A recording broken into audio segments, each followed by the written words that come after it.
নমস্কার বন্ধুরা, আজকে বানাবো ডিম ভাপা রেসিপি। তো অনেকভাবেই ডিম ভাপা বানিয়ে খেয়ে দেখেছেন।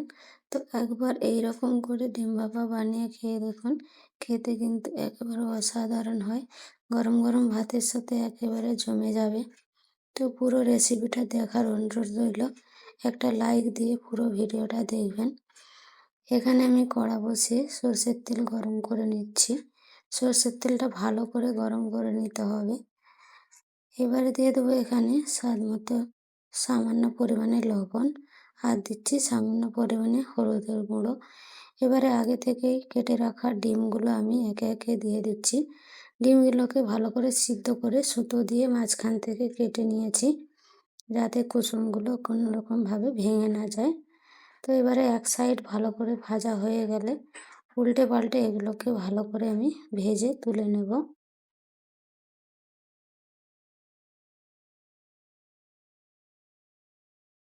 ডিমগুলো ভালো করে ভেজে নিয়েছি, এবারে আমি তুলে নিচ্ছি।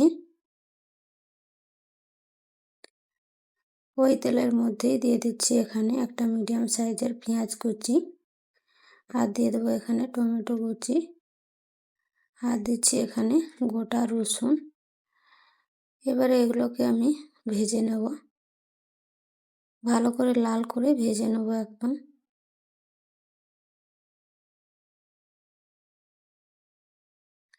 পেঁয়াজ রসুনটা ভালো করে আমার ভাজা হয়ে গেছে। এবারে আমি মিক্সির জারে এগুলোকে একেবারে তুলে নিচ্ছি।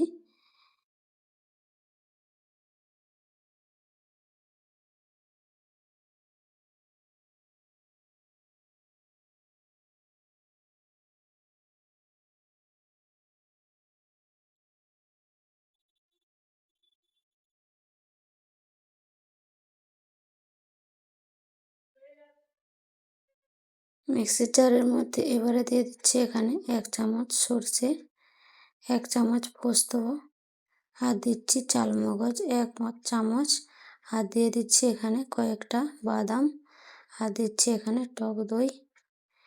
এখানে আপনারা চাইলে কাঁচা লঙ্কাও এখানে দিতে পারেন। এবারে ভালো করে এটাকে পেস্ট বানিয়ে নেব।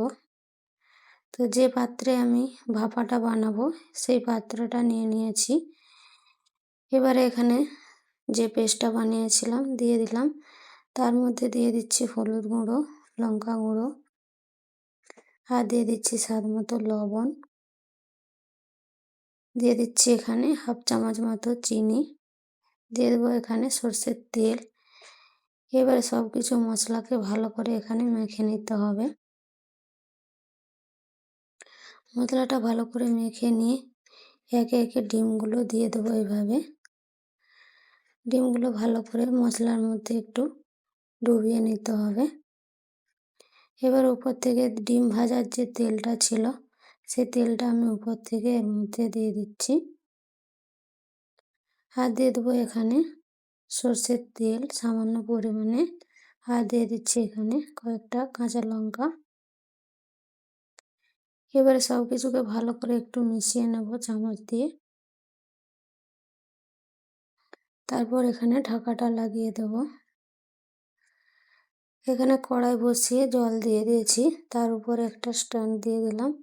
তার উপরে এইভাবে টিফিনটা বসিয়ে ঢাকা দিয়ে হাই ফ্লেমে 15 থেকে 20 মিনিট এখানে হাই ফ্লেমে রান্না করব। তারপর আমি গ্যাসের ফ্লেমটা মিডিয়াম রেখে আরও 10 মিনিট মতো রেখে দেব। মোট 30 মিনিট আমি রান্নাটা করে নিয়েছি। এবারে ঢাকাটা খুলে আমি গ্যাসটা বন্ধ করে দিয়ে আরও কিছুক্ষণ আমি ঢাকাটা দিয়ে রেখে দেব। তারপর আপনাদের খুলে দেখাচ্ছি, দেখুন কেমন হয়েছে। গরম গরম ভাতের সাথে জাস্ট জমে যাবে।